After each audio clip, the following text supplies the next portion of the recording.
ಎಲ್ಲರಿಗೂ ನಮಸ್ಕಾರ.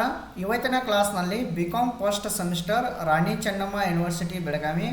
ಸೊ ಇಲ್ಲಿ ನೀವು ನೋಡ್ಬೋದು ಕ್ವಶನ್ ನಂಬರ್ 11 ಇದೆ. ಓಕೆ, ಸೊ ಇದನ್ನು SEP ಸಿಲೆಬಸ್ ಪ್ರಕಾರ 2024 ಇಯರ್ದಲ್ಲಿ ರಾಣಿ ಚೆನ್ನಮ್ಮ ಯೂನಿವರ್ಸಿಟಿ ಬೆಳಗಾವಿ ಸೊ ಇಲ್ಲಿ ಕ್ವಶನ್ ಪೇಪರ್ದಲ್ಲಿ ಕೇಳಿರುವಂಥ ಪ್ರಾಬ್ಲಮ್ ಇದೆ. ಓಕೆ, ಸೊ 2024-25 ಇಯರ್ ಅಂತೇಳಿ ಕ್ವಶನ್ ಪೇಪರ್ ಏನಿದಿಲ್ಲ, ಸೊ ಅದನ್ನ ಈ ಪ್ರಾಬ್ಲಮನ್ನು ಕೇಳಿದ್ದಾರೆ. ಸೊ ಈ ಆ್ಯಕ್ಚುಲಿ ಈ ಪ್ರಾಬ್ಲಮ್ ಇರೋದ 10 marks problem. Okay, previous year question paper ಇದೆ ಫೈನಾನ್ಷಿಯಲ್ ಅಕೌಂಟಿಂಗ್ ಮೇಲೆ, ಫೈನಾನ್ಷಿಯಲ್ ಅಕೌಂಟಿಂಗ್ ಫಸ್ಟ್ ಅಂತ ಇದೆಯಲ್ಲ, ಸೊ ಅದರ ಮೇಲೆ.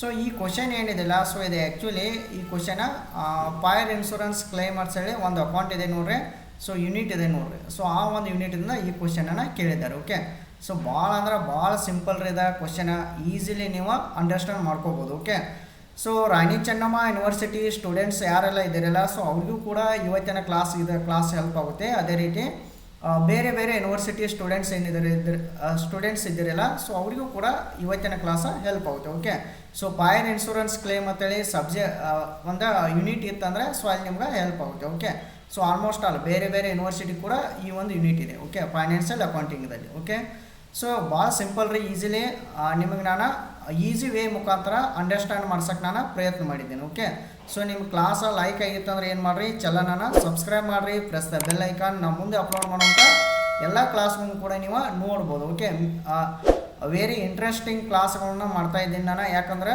ಪ್ರೀವಿಯಸ್ ಇಯರ್ ಕ್ವಶನ್ ಪೇಪರನ್ನು ಸಾಲ್ವ್ ಮಾಡ್ತಾಯಿದ್ದೀನಿ. ಓಕೆ, ನೀವು ನೋಡ್ಬೋದು ಪ್ರೀವಿಯಸ್ ಇಯರ್ದಲ್ಲಿ ಯಾವ ಥರ ಕ್ವಶನ್ಸನ್ನು ಕೇಳಿದ್ದಾರೆ, ಸೊ ನೀವು ಪ್ರಿಡಿಕ್ಟ್ ಮಾಡ್ಬೋದು.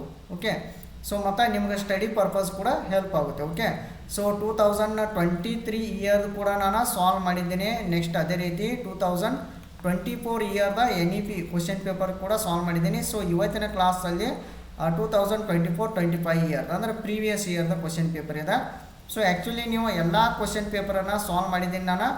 ಸೊ ನಿಮಗೆ SEP ಸಿಲೆಬಸ್ ಇದ್ರೂ ಹೆಲ್ಪ್ ಆಗುತ್ತೆ, NEP ಸಿಲೆಬಸ್ ಇದ್ರೂ ಹೆಲ್ಪ್ ಆಗುತ್ತೆ. ಸೊ ಈಗ SEP ಸಿಲೆಬಸ್ದವ್ರಿಗೆ ಹೆಲ್ಪ್ ಆಗುತ್ತೆ. ಓಕೆ, NEP ಸಿಲೆಬಸ್ದಲ್ಲಿ ಏನೂ ಡಿಫ್ರೆನ್ಸ್ ಇಲ್ಲ. ಓಕೆ, ಹೆಲ್ಪ್ ಆಗುತ್ತೆ. ನೀವು ಈ ಒಂದು ಯೂಟ್ಯೂಬ್ ಚಾನಲ್ದಲ್ಲಿ ಪ್ಲೇಲಿಸ್ಟ್ ಇದೆ ನೋಡ್ರಿ, ಪ್ಲೇಲಿಸ್ಟ್ ಹೋಗಿ ವಿಸಿಟ್ ಮಾಡಿ ನೋಡ್ಬೋದು. ಓಕೆ, ಸೊ ಈ ಪ್ರಾಬ್ಲಮನ್ನು ನೋಡೋಣ. On 39/2024 a fire broke out in the godown of a merchant of Raghavendra. The following information is available ಅಂತ ಹೇಳ್ತಾರೆ. ಓಕೆ, ಸಮ್ ಇನ್ಫಾರ್ಮೇಷನ್ ಕೊಟ್ಟಿದ್ದಾರೆ ನೋಡ್ರಿ. Sundry debtors on 1/1/2024 1 lakh rupees ಕೊಟ್ಟಿದ್ದಾರೆ. ನೆಕ್ಸ್ಟ್ ಸನ್ರಿ ಡೆಟರ್ಸ್ ಆನ್ 39/2024 1,20,000 ಅಂತ ಕೊಟ್ಟಿದ್ದಾರೆ. Next bad debts up to 39/2024 4,000 ಅಂತ ಕೊಟ್ಟಿದ್ದಾರೆ. Next ನೋಡ್ರಿ, cash received from debtors up to 39/2024 ಅಂತ ಕೊಟ್ಟಿದ್ದಾರೆ. ಸೊ ಎಷ್ಟು 3 lakh ಅಂತ ಕೊಟ್ಟಿದ್ದಾರೆ. ನೆಕ್ಸ್ಟ್ ಒನ್ನ ಡಿಸ್ಕೌಂಟ್ ಅಲೌಡ್ ಅಪ್ ಟು 39/2024 ಅಂತ ಕೊಟ್ಟಿದ್ದಾರೆ, 1 lakh rupees ಅಂತ ಕೊಟ್ಟಿದ್ದಾರೆ. ನೆಕ್ಸ್ಟ್ ಒಂದು ನೋಡ್ರಿ, ಸ್ಟಾಕ್ ಆನ್ 1/1/2024 ಅಂತ ಕೊಟ್ಟಿದ್ದಾರೆ, 80,000 ಕೊಟ್ಟಿದ್ದಾರೆ. ನೆಕ್ಸ್ಟ್ ಒನ್ನ ಪರ್ಚೇಸಸ್ ಫ್ರಾಮ್ 1/1/2024 ಟು 39/2024 2,50,000 ಅಂತ ಕೊಟ್ಟಿದ್ದಾರೆ. ನೆಕ್ಸ್ಟ್ ನೋಡ್ರಿ, gross profit ratio on sales ಅಂತ ಕೊಟ್ಟಿದ್ದಾರೆ, 25% ಕೊಟ್ಟುಬಿಟ್ಟಿದ್ದಾರೆ, 20% ಕೊಟ್ಟಿದ್ದಾರೆ. ನೆಕ್ಸ್ಟ್ ನೋಡ್ರಿ, ವ್ಯಾಲ್ಯೂ ಆಫ್ ಸಾಲ್ವೇಜ್ಡ್ ಸ್ಟಾಕ್ ಕೊಟ್ಟಿದ್ದಾರೆ, ಎಷ್ಟು ಕೊಟ್ಟಿದ್ದಾರೆ, 20,000 ಕೊಟ್ಟಿದ್ದಾರೆ. ನೆಕ್ಸ್ಟ್ ಒನ್ನ ಪಾಲಿಸಿ ಅಮೌಂಟ್ ಕೊಟ್ಟಿದ್ದಾರೆ, 35,000 ಕೊಟ್ಟಿದ್ದಾರೆ. Next prepare statement showing insurance claim ಅಂತ ಹೇಳ್ತಾರೆ. Okay, you have to prepare statement showing insurance claim ಅನ್ನೋದ ಸ್ಟೇಟ್ಮೆಂಟ್ ಫೈಂಡ್ ಔಟ್ ಮಾಡಿರಿ ಅಂತ ಹೇಳ್ತಾರೆ. ಓಕೆ, ಸೊ ಈ ಥರ ಇದೆ ಇನ್ಫಾರ್ಮೇಷನ್ ಇದೆ ರೀ. ನೀವು ಏನಿಲ್ಲರಿ, ಜಸ್ಟ್ ಈಗ ನಾ ಏನು ಹೇಳ್ತಾನಲ್ಲ, ಜಸ್ಟ್ ಕ್ಲಾಸ್ ಕೇಳ್ರಿ, ಈಸಿಲಿ ನಿಮ್ಗೆ ಸಾಲ್ವ್ ಮಾಡೋಕ್ಕೆ ಬರುತ್ತೆ. ಓಕೆ, ಸೊ ಈಗ ನೋಡ್ರಿ, ಫಸ್ಟ್ ಏನು ಮಾಡ್ಬೇಕಂದ್ರೆ ನಮ್ಗೆ memorandum of trading account first ಒಂದು ಸ್ವಲ್ಪ ಬ್ರೀಫ್ ಇಂಟ್ರೊಡಕ್ಷನ್ ಹೇಳ್ತೀನಿ ನೋಡ್ರಿ. ಇಲ್ಲಿ ಪ್ರಾಬ್ಲಮ್ ಸಾಲ್ವ್ ಮಾಡ್ಬೇಕಾದ್ರೆ ಫಸ್ಟ್ ನೀವು ಏನು ಮಾಡ್ಬೇಕಂದ್ರೆ ಯಾವಾಗಲೂ ಟ್ರೇಡಿಂಗ್ ಅಕೌಂಟ್ ಅಂತೇಳಿ ಬರುತ್ತೆ, ಒಂದು trading account. Okay, trading account ಅಂತೇಳಿ ಏನು ಬರುತ್ತಿಲ್ಲ. ಸೊ ಟ್ರೇಡಿಂಗ್ ಅಕೌಂಟ್ದಾಗ ನಾವು ಗ್ರಾಸ್ ಪ್ರಾಫಿಟ್ ಆಗಿರ್ಬೋದು ರೀ ಅಥವಾ ಗ್ರಾಸ್ ಲಾಸನ್ನು ಫೈಂಡ್ ಔಟ್ ಮಾಡೋಕೆ ಟ್ರೇಡಿಂಗ್ ಅಕೌಂಟ್ ಪ್ರಿಪೇರ್ ಮಾಡ್ತೀವಿ. ಓಕೆ, ನೆಕ್ಸ್ಟ್ ಈಗ ನೋಡಿರಿ, ಸ್ಟೆಪ್ಸ್ ಬರ್ತಾವೆ. ಸ್ಟೇಟ್ಮೆಂಟ್ ಆಫ್ ಫೈರ್ ಕ್ಲೇಮ್ ಮಾಡ್ಬೇಕಾದ್ರೆ ಫಸ್ಟ್ ಒನ್ನ ಟ್ರೇಡಿಂಗ್ ಅಕೌಂಟ್ ಪ್ರಿಪೇರ್ ಮಾಡಬೇಕು. ಸೆಕೆಂಡ್ ಒನ್ ಸ್ಟೆಪ್ದಾಗ ಏನು ರೀ, ಗ್ರಾಸ್ ಪ್ರಾಫಿಟ್ ರೇಷಿಯೋವನ್ನು ಫೈಂಡ್ ಔಟ್ ಮಾಡಬೇಕು, ಇದು second one step. Third one step ಏನಂದರೆ ಮೆಮೊರಂಡಮ್ ಆಫ್ ಟ್ರೇಡಿಂಗ್ ಅಕೌಂಟ್ ಅಂತೇಳಿ ನೀವು ಪ್ರಿಪೇರ್ ಮಾಡಬೇಕು. ಓಕೆ, ಮೆಮೊರಂಡಮ್ ಆಫ್ ಟ್ರೇಡಿಂಗ್ ಅಕೌಂಟ ಪ್ರಿಪೇರ್ ಮಾಡ್ಬೇಕು ನೀವು memorandum of trading account. Fourth ಏನು ಮಾಡ್ಬೇಕಂದ್ರೆ ಸ್ಟೇಟ್ಮೆಂಟ್ ಆಫ್ ಫೈರ್ ಕ್ಲೇಮ್ ಅಂತ ಹೇಳಿ ಬರುತ್ತೆ. ಫಿಫ್ತ್ ಒನ್ ಎವರೇಜ್ ಕ್ಲಾಸ್ ಅಂತ ಹೇಳಿ ಬರುತ್ತೆ. ಓಕೆ, ಸೊ ನಿಮಗೆ ಎಲ್ಲಿ ತನಕ ಕೇಳಿದ್ದಾರೆ, ಸ್ಟೇಟ್ಮೆಂಟ್ ಆಫ್ ಫೈರ್ ಕ್ಲೇಮ್ ತನಕ ಕೇಳಿದ್ದಾರೆ. ಓಕೆ, ಸೊ ಈಗ ಪ್ರಾಬ್ಲಮ್ದಲ್ಲಿ ಅಬ್ಸರ್ವ್ ಮಾಡಿರಿ, ಇಲ್ಲಿ ಪ್ರಾಬ್ಲಮ್ದಲ್ಲಿ ಇಲ್ಲಿ ರೇಷಿಯೋ ಕೊಟ್ಟಾರಿಲ್ರಿ ನಿಮಗೆ, ಗ್ರಾಸ್ ಪ್ರಾಫಿಟ್ ರೇಷಿಯೋ ಕೊಟ್ಟಾರೆ. ಗ್ರಾಸ್ ಪ್ರಾಫಿಟ್ ರೇಷಿಯೋ ಕೊಟ್ಟರೆ ಅಂದರೆ ಟ್ರೇಡಿಂಗ್ ಅಕೌಂಟ್ ನೀವು ಪ್ರಿಪೇರ್ ಮಾಡಬಾರ್ದು, ಡೈರೆಕ್ಟ್ ಎರಡನೇ ಸ್ಟೆಪ್ದಿಂದ ಜಸ್ಟ್ ಮೂವ್ ಆನ್ ಆಗ್ಬೇಕು ನೀವು. ಓಕೆ, ಗ್ರಾಸ್ ಪ್ರಾಫಿಟ್ ರೇಷಿಯೋ ಕೊಟ್ಟಾರೆ, ಇಲ್ಲಿ 20% ಅಂತ ಹೇಳಿ ಕೊಟ್ಟಾರೆ. ಅಂದರೆ ಫಸ್ಟ್ ಟ್ರೇಡಿಂಗ್ ಅಕೌಂಟ್ ಪ್ರಿಪೇರ್ ಮಾಡೋದು ನೆಸಸರಿ ಇಲ್ಲ. ಸೊ ಟ್ರೇಡಿಂಗ್ ಅಕೌಂಟ್ ಪ್ರಿಪೇರ್ ಮಾಡೋದು ಕೂಡ ನಾನು ಹಿಂದಿನ ಕ್ಲಾಸಲ್ಲಿ ಹೇಳಿದ್ದೇನೆ, ನೀವು ನೋಡ್ಬೋದು ಅವನ್ನೆಲ್ಲ. ಈ ಯೂಟ್ಯೂಬ್ ಚಾನಲ್ದ ಪ್ಲೇಲಿಸ್ಟ್ ವಿಸಿಟ್ ಆಗಿರಿ, ನೀವೆಲ್ಲ ನೋಡ್ಬೋದು. ಸೊ ಈಗ ನೆಕ್ಸ್ಟ್ ನೋಡ್ರಿ, ಈಗ ಡೆಟರ್ಸ್ ಇನ್ಫಾರ್ಮೇಷನ್ ಹೇಳಿದಾರಲ್ರಿ, ಓಪನಿಂಗ ಕ್ಲೋಸಿಂಗ, ಸೊ ಈ ಥರ ಇನ್ಫಾರ್ಮೇಷನ್ ಹೇಳಿದ್ದಾರೆ. ನಾವು ಈಗ ನೀವು ಫಾರ್ಮ್ಯಾಟ್ ನೋಡ್ಬೋದು. Okay, memorandum of trading account format ಯಾವ ಥರ ಇದೆ ಅಂದರೆ, ಫಸ್ಟ್ ಏನು ಮಾಡ್ಬೇಕು ನೀವು ಯಾವಾಗಲೂ 2 ಓಪನಿಂಗ್ ಸ್ಟಾಕ್ ತೆಗೆದುಕೊಳ್ಬೇಕು ರೀ, 2 ಪರ್ಚೇಸಸ್, 2 ಎಕ್ಸ್ಪೆನ್ಸಸ್ ತೆಗೆದುಕೊಳ್ಬೇಕು. ನೆಕ್ಸ್ಟ್ ಬಾಯ್ ಸೇಲ್ಸ್ ಮತ್ತು ಬಾಯ್ ಕ್ಲೋಸಿಂಗ್ ಸ್ಟಾಕ್ ಅದು ತೆಗೆದುಕೊಳ್ಬೇಕು. ನೆಕ್ಸ್ಟ್ ನಾವು ಮೆಮೊರಂಡಮ್ ಆಫ್ ಟ್ರೇಡಿಂಗ್ ಅಕೌಂಟ್ ಎದಕ್ಕೆ ಪ್ರಿಪೇರ್ ಮಾಡ್ತೀವಿ ಅಂದ್ರೆ ನಾವು ಕ್ಲೋಸಿಂಗ್ ಸ್ಟಾಕ್ ಸಂಬಂಧ ಪ್ರಿಪೇರ್ ಮಾಡ್ತೀವಿ. ಓಕೆ, ಸೊ ಈ ಥರ ಇನ್ಫಾರ್ಮೇಷನ್ ಇದೆ. ಫಸ್ಟ್ ಟ್ರೇಡಿಂಗ್ ಅಕೌಂಟ್ ಎದಕ್ಕೆ ಪ್ರಿಪೇರ್ ಮಾಡ್ತೀರಿ, to know the gross profit ಅಥವಾ ಗ್ರಾಸ್ ಲಾಸ್ ಪಾಯಿಂಟ್ ಔಟ್ ಮಾಡೋ ಸಂಬಂಧ gross profit ratio point out ಮಾಡ್ತೀವಿ. ನಂತರ memorandum of trading account closing stock ಸಂಬಂಧ ಪಾಯಿಂಟ್ ಔಟ್ ಮಾಡ್ತೀವಿ ನಾವು. ಕ್ಲೋಸಿಂಗ್ ಸ್ಟಾಕ್ ಅಂದ್ರೆ nothing but stock on date of fire ಅಂದಂಗೆ ಇಲ್ಲಿ. ಓಕೆ, ಸೊ ಈಗ ಎಲ್ಲ ಇನ್ಫಾರ್ಮೇಷನ್ ಕೊಟ್ಟಾರೆ, ಒಂದು ಸೇಲ್ಸ್ ಅನ್ನೋದು ಇನ್ಫಾರ್ಮೇಷನ್ ಕೊಟ್ಟಿಲ್ಲ ಅಂದರೆ ಏನು ಮಾಡಿದ್ದಾರೆ, ಅದ್ರ ಬದಲಿ ಡೆಟರ್ಸ್ ಅಕೌಂಟ್ದ ಇನ್ಫಾರ್ಮೇಷನ್ ಹೇಳಿದ್ದಾರೆ. ಓಕೆ, ಸೊ ಫಸ್ಟ್ ಏನು ಮಾಡಿರಿ, ಡೆಟರ್ಸ್ ಅಕೌಂಟ್ ಅಂತೇಳಿ ಪ್ರಿಪೇರ್ ಮಾಡಬೇಕು. Debtors account debit one credit one ಅಂತೇಳಿ ಮೆನ್ಷನ್ ಮಾಡಿರಿ, ಡೆಬಿಟ್ ಸೈಡ್ ಕ್ರೆಡಿಟ್ ಸೈಡ್ ಅಂತೇಳಿ ಮೆನ್ಷನ್ ಮಾಡಿರಿ. ನೆಕ್ಸ್ಟ್ ಇದಾದ ನಂತರ ಪರ್ಟಿಕ್ಯುಲರ್ಸ್ ಅಮೌಂಟ್ ಮೆನ್ಷನ್ ಮಾಡಬೇಕು.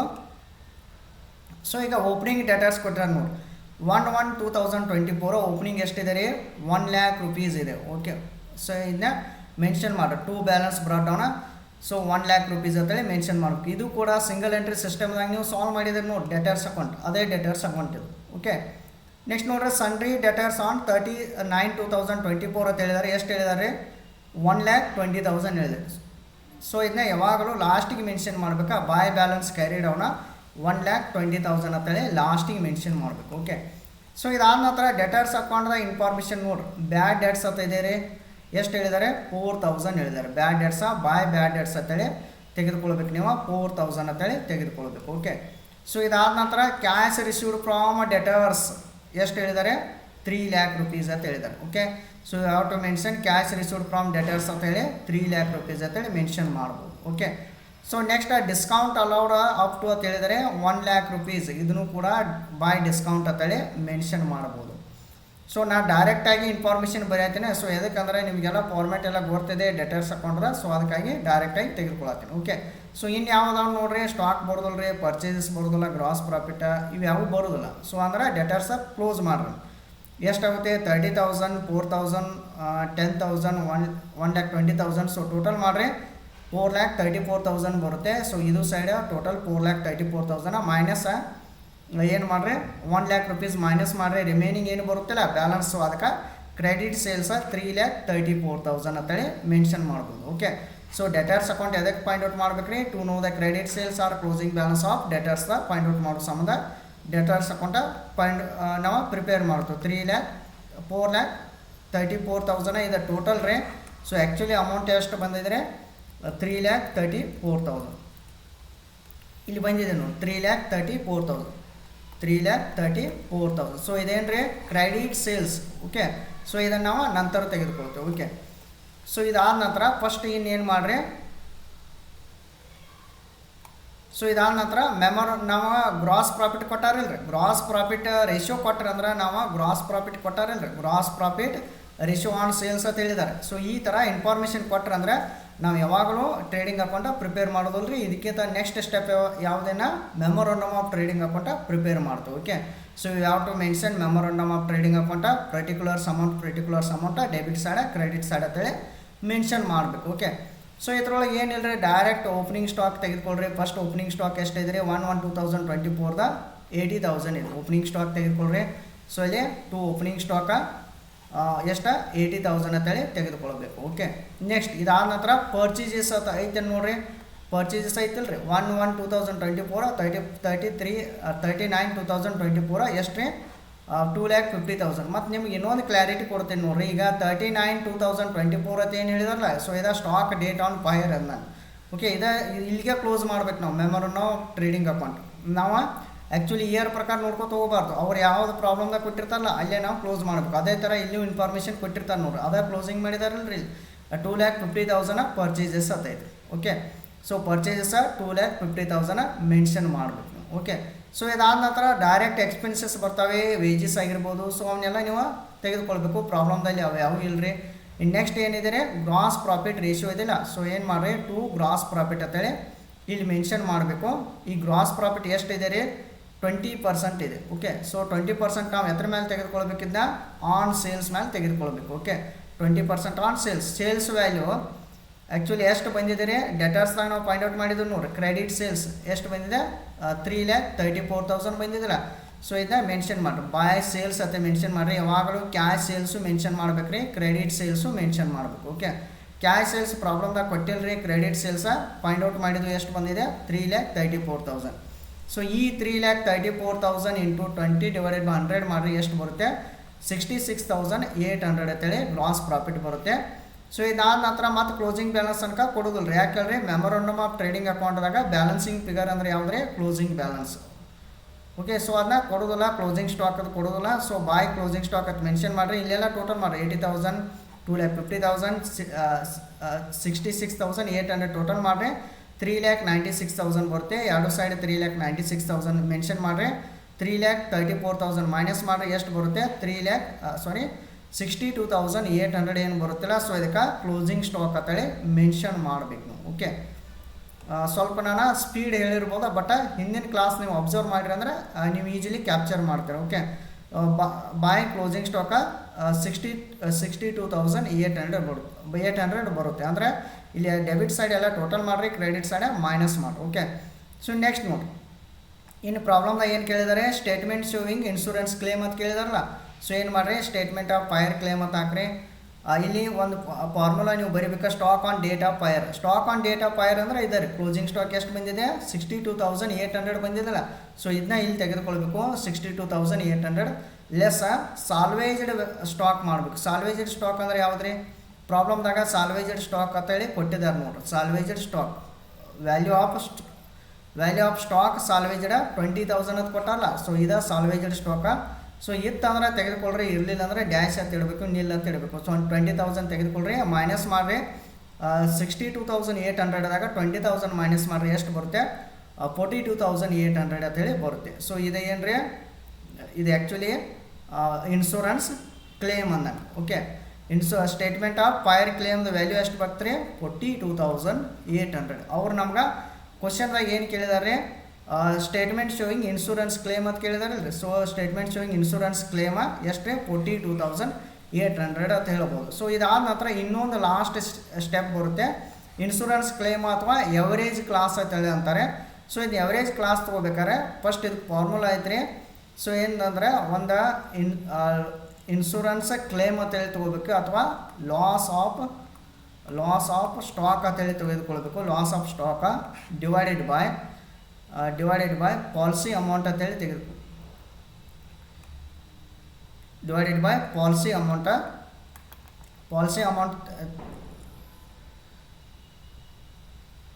ಒಂದು ಸೆಕೆಂಡ್, ಸಾರಿ ಈ ಥರ ಇಲ್ಲ, ಅದೇ ಫಾರ್ಮುಲಾ ಒಂದು ಸ್ವಲ್ಪ ಚೇಂಜ್ ಇದ್ದೀರಿ. ಸೊ ಈಗ ಏನು ಮಾಡ್ರಿ, ಫಸ್ಟ್ ಏನು ಮಾಡ್ಬೇಕಂದ್ರೆ ಫಸ್ಟ್ ಪ್ರಾಬ್ಲಮ್ದಾಗ ಪಾಲಿಸಿ ಅಮೌಂಟ್ ಕೊಟ್ಟಾರಲ್ಲಿ ನೋಡಬೇಕು. ಓಕೆ, ಕೊಟ್ಟಾರೆ ಎಷ್ಟು ಕೊಟ್ಟಾರೆ, 65,000 ಕೊಟ್ಟಾರೆ. ಸೊ 65,000 ಪಾಲಿಸಿ ಅಮೌಂಟ್ ಐತಲ್ಲ ರೀ. ಸೊ ಪಾಲಿಸಿ ಅಮೌಂಟ್ ಇತ್ತಂದ್ರೆ ನೀವೇನು ಮಾಡಬೇಕು, ಈಗ ಫಸ್ಟ್ ಏನು ಮಾಡ್ರಿ, ಇದು ಲಾಸ್ ಆಫ್ ಸ್ಟಾಕ್ ಅಂತೇಳಿ ತೆಗೆದುಕೊಳ್ಬೇಕು. Loss of stock next divided by ನೀವು ಏನು ಮಾಡ್ಬೋದು, loss of ಸ್ಟಾಕ divided by closing stock ಅಂತೇಳಿ ತೆಗೆದುಕೊಳ್ರಿ. ಸೊ ಇದು ಕ್ಲೋಸಿಂಗ್ ಸ್ಟಾಕ ಒಂದು ಸಿಗನೆ ಇನ್ನೊಮ್ಮೆ ನೋಡೋಣ ಒಂದು ಸ್ವಲ್ಪ. ಸೊ ಫಸ್ಟ್ ಏನು ಮಾಡಿರಿ, ಇದ್ರ ಪ್ರಕಾರ ನಾವು ಪ್ರಾಬ್ಲಮ್ ಪ್ರಕಾರ ಭಾಳ ಏನು ವಿಚಾರ ಮಾಡೋದು ಬೇಡ. ಫಸ್ಟ್ ಇನ್ಶೂರೆನ್ಸ್ ಕ್ಲೇಮ್ ಅಂತೇಳಿ ತೆಗೆದುಕೊಳ್ರಿ. ಇನ್ಶೂರೆನ್ಸ್ ಕ್ಲೇಮ ಡಿವೈಡೆಡ್ ಬೈ ಏನು ಮಾಡಿರಿ, ಡಿವೈಡೆಡ್ ಬೈ ಇದನ್ನು ತೆಗೆದುಕೊಳ್ಬೇಕು. ಇಲ್ಲಿ ಯಾವುದ ಕ್ಲೋಸಿಂಗ್ ಸ್ಟಾಕ್ ಇದೆಯಲ್ಲ, ಸೊ ಇದಕ್ಕೆ stock on date of fire ಅಂತಾರೆ. Stock on date of fire, date of fire ಅಂತಾರೆ. Date of fire into policy amount ತೆಗೆದುಕೊಟ್ರು. ಓಕೆ, ಇಷ್ಟು ಇಂಟು ಪಾಲಿಸಿ ಅಮೌಂಟ್ ಅಂದರೆ ಈಗ ಕ್ಲೇಮ್ ಎಷ್ಟು ಬಂದಿದೆ, ಲಾಸ್ ಆಫ್ ಸ್ಟಾಕು ಅಂತಾರೆ. ಅದು ಕ್ಲೇಮ್ ಎಷ್ಟು ರೀ, 42,800 ತೆಗೆದುಕೊಳ್ರಿ. ಇಂಟು ಏನು ಮಾಡ್ಬೇಕು ರೀ, ಪಾಲಿಸಿ ಅಮೌಂಟ್ ಮಾಡ್ಬೇಕು. ಇಲ್ಲಿ ಪಾಲಿಸಿ ಅಮೌಂಟ್ ಕೊಟ್ಟಾರೆ ನೋಡಿ, ಪಾಲಿಸಿ ಅಮೌಂಟ್ 65,000 ಕೊಟ್ಟಾರೆ. Okay, so into 65,000 divided by ಏನು ಮಾಡಿರಿ, loss divided by stock on date of fire 62,800 divided by ಏನು ಮಾಡಬೇಕು, 62,800 ಅಂದರೆ ಫಸ್ಟ್ ಏನು ಮಾಡಿರಿ, 42,800 ಡಿವೈಡೆಡ್ ಬೈ 62,800 ಇಂಟು 65,000 ಮಾಡಿರಿ. ಸೊ ಟೋಟಲ್ ಅಮೌಂಟ್ ಬರುತ್ತೆ 44,300. ಸೊ ಇದು ಲಾಸ್ಟ್ ಫೈನಲ್ ಆನ್ಸರ್ ಅಂತ ಹೇಳ್ಬೋದು. ಓಕೆ, ಸೊ ನೀವು ಇಲ್ಲಿವರೆಗೆ ಸಾಲ್ವ್ ಮಾಡಿದ್ರೆ ಸಾಕು. ಯಾವುದ್ರಿ, ಇನ್ಶೂರೆನ್ಸ್ ಕ್ಲೇಮ್ ತನಕ ಸಾಲ್ವ್ ಮಾಡಿದ್ರೆ ನಡೀತೆ. ಸೊ ಲಾಸ್ಟಿಗೆ ಪಾಲಿಸಿ ಅಮೌಂಟ್ ಕೊಟ್ಟಿರಿ ಅಂದರೆ ಇದನ್ನು ಕೂಡ ನೀವು ಸಾಲ್ವ್ ಮಾಡಲೇಬೇಕು. ಓಕೆ, ಸೊ ಅಂದ್ರೆ ನಿಮ್ಗೆ ಮಾರ್ಕ್ಸ ಪೂರ್ತಿಯಾಗಿ ಕೊಟ್ಬಿಡ್ತಾರೆ. ಓಕೆ, ಸೊ ಈ ಥರ ಇದೆ ಇನ್ಫಾರ್ಮೇಷನ್ ಇದೆ ನೋಡಿರಿ. ಈ ಪ್ರಾಬ್ಲಮ್ ಏನು ಮಾಡಿರಿ, ಪ್ರಾಕ್ಟೀಸ್ ಮಾಡಿರಿ. ಸೊ ಬೇರೆ ಬೇರೆ ಪ್ರಾಬ್ಲಮ್ ಕೂಡ ಬೇರೆ ಪ್ರೀವಿಯಸ್ ಇಯರ್ದಲ್ಲಿ ಕೂಡ ಕೇಳಿದ್ದಾರೆ. ಸೊ ಅವನು ಕೂಡ ನೀವು ಪ್ರಾಕ್ಟೀಸ್ ಮಾಡಿರಿ, ಈಸಿಲಿ ನೀವು ಸಾಲ್ವ್ ಮಾಡ್ಬೋದು. ಓಕೆ, ಸೊ ಸ್ವಲ್ಪ ಸ್ಟೆಪ್ ನೆನಪಿಟ್ಕೋರಿ. ಇನ್ನೊಮ್ಮೆ ಒನ್ಸ್ ಅಗೇನ್ ಇನ್ನೊಮ್ಮೆ ಹೇಳ್ತೀನಿ ನೋಡಿರಿ ಸ್ಟೆಪ್ಸ. ಓಕೆ, ಫಸ್ಟ್ ಈಗ ನೋಡಿರಿ, ಯಾವಾಗಲೂ ಫಸ್ಟ್ ಏನು ಮಾಡಬೇಕಂದ್ರೆ fire insurance claim account solve ಮಾಡುವಾಗ ಫಸ್ಟಿಗೆ ಟ್ರೇಡಿಂಗ್ ಅಕೌಂಟ ಪ್ರಿಪೇರ್ ಮಾಡಬೇಕು. ಟ್ರೇಡಿಂಗ್ ಅಕೌಂಟ್ ನೆಕ್ಸ್ಟ್ ರೀ ಗ್ರಾಸ್ ಪ್ರಾಫಿಟ್ ರೇಷಿಯೋವನ್ನು ಪಾಯಿಂಟ್ ಔಟ್ ಮಾಡಬೇಕು.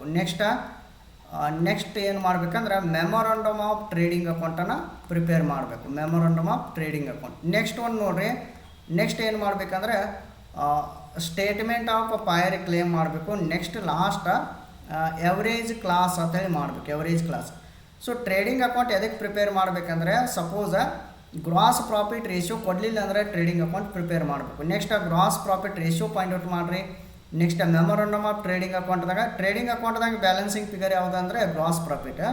Next gross profit ratio point out ಮಾಡಬೇಕು. ನೆಕ್ಸ್ಟ್ ಮೆಮೊರಂಡಮ್ ಆಫ್ ಟ್ರೇಡಿಂಗ್ ಅಕೌಂಟ್ದಾಗ ಬ್ಯಾಲೆನ್ಸಿಂಗ್ ಫಿಗರ್ ಅಂದರೆ ಯಾವುದ್ರಿ, ಇಲ್ಲಿದೆ ನೋಡಿ, ಕ್ಲೋಸಿಂಗ್ ಸ್ಟಾಕ್ ಏನಿದೆಲ್ಲ ಇದೇ ಬ್ಯಾಲೆನ್ಸಿಂಗ್ ಫಿಗರ್. ಇದಾದ ಮತ್ತು ಸ್ಟೇಟ್ಮೆಂಟ್ ಆಫ್ ಫೈರ್ ಕ್ಲೇಮ್ ಮಾಡ್ಬೇಕಾದ್ರೆ UR ಫಾರ್ಮುಲಾ ಯೂಸ್ ಮಾಡಬೇಕು. Stock on date of fire ಅಂದರೆ ಕ್ಲೋಸಿಂಗ್ ಸ್ಟಾಕ್ ತೆಗೆದುಕೊಳ್ಬೇಕು, ಮೈನಸ್ ಸಾಲ್ವೇಜ್ಡ್ ಸ್ಟಾಕ್ ಮಾಡಬೇಕು. Okay, so next average class ಮಾಡುವಾಗ ಲಾಸ್ಟ್ ಇದೆ ನೋಡಿರಿ, ಇಲ್ಲಿದೆ ನೋಡಿ, ಇನ್ಶೂರೆನ್ಸ್ ಕ್ಲೇಮ್ ಎವರೇಜ್ ಕ್ಲಾಸ್ ಅಂತಾರೆ ಅದಕ್ಕೆ. ಸೊ ಈ ಥರ ಇನ್ಫಾರ್ಮೇಷನ್ ತೆಗೆದುಕೊಳ್ಬೇಕು ನೀವು. ಓಕೆ, ಸೊ ಇಷ್ಟು ಪಾಯಿಂಟ್ ಔಟ್ ಮಾಡಿರಿ ಅಂದರೆ ನೀವು ಈಸಿಲಿ ಸಾಲ್ವ್ ಮಾಡ್ಬೋದು. ಓಕೆ, ಸಪೋಸ್ ಇನ್ನು ಒಂದೊಂದು ಪ್ರಾಬ್ಲಮ್ ಏನು ಹೇಳ್ತಾರೆ, ಕ್ರೆಡಿಟ್ ಪರ್ಚೇಸಸ್ಸು ಕೊಟ್ಟಿರೋದಿಲ್ಲ, ಅವಾಗ ನೀವು ಪರ್ಚೇಸಸ್ ಪಾಯಿಂಟ್ ಔಟ್ ಮಾಡೋಕೆ ಕ್ರೆಡಿಟರ್ಸ್ ಅಕೌಂಟ್ ಅಂತ ಪ್ರಿಪೇರ್ ಮಾಡಬೇಕು. ನೆಕ್ಸ್ಟ್ ಒಂದೊಂದು ಕಡೆ ಸ್ಟಾಕ್ ಮೇಲೆ ಇನ್ಕ್ರೀಸ ಡಿಕ್ರೀಸ ಮಾಡಿರ್ತಾರೆ. ನೆಕ್ಸ್ಟ್ ಅವನ್ನೆಲ್ಲ ಅಬ್ಸರ್ವ್ ಮಾಡ್ಬೇಕು ನೀವು. ಕ್ಲೋಸಿಂಗ್ ಸ್ಟಾಕ್ ಮೇಲೆ ಕೂಡ ಇನ್ಕ್ರೀಸ ಡಿಕ್ರೀಸ ಮಾಡಿರ್ತಾರೆ. ಓಕೆ, ಸೊ ಎಲ್ಲ ಥರ ಪ್ರಾಬ್ಲಮ ನಾನು ಪ್ರೀವಿಯಸ್ ಕ್ಲಾಸಲ್ಲಿ ಸಾಲ್ವ್ ಮಾಡಿದ್ದೇನೆ. ನೀವು ಕ್ವಶನ್ ಪೇಪರ್ದಲ್ಲಿ ಇರುವಂಥ ಪ್ರಾಬ್ಲಮ್ಸ್ ಎಲ್ಲ ಇಂಪಾರ್ಟೆಂಟ್ ಇವೆಲ್ಲ. ಸೊ ನೀವು ಈ ಒಂದು ಯೂಟ್ಯೂಬ್ ಚಾನಲ್ದ ಪ್ಲೇಲಿಸ್ಟ್ಗೆ ಹೋಗಿ ನೋಡ್ಬೋದು. ಓಕೆ, ಒನ್ಸ್ ಅಗೇನ್ ಎಲ್ಲರಿಗೂ ಥ್ಯಾಂಕ್ ಯು ಆಲ್. ಕ್ಲಾಸ್ ನಿಮ್ಗೆ ಇಷ್ಟ ಆಗಿತ್ತು ಅಂದರೆ ಚಾನಲ್ನ ಸಬ್ಸ್ಕ್ರೈಬ್ ಮಾಡಿರಿ, press the bell icon. Okay, ನಿಮ್ಮ ಫ್ರೆಂಡ್ಸ್ ಗ್ರೂಪ್ ಕೂಡ ಶೇರ್ ಮಾಡಿರಿ, ಅವ್ರಿಗೂ ಕೂಡ ಹೆಲ್ಪ್ ಆಗುತ್ತೆ. ಎಲ್ಲರಿಗೂ ಥ್ಯಾಂಕ್ ಯು.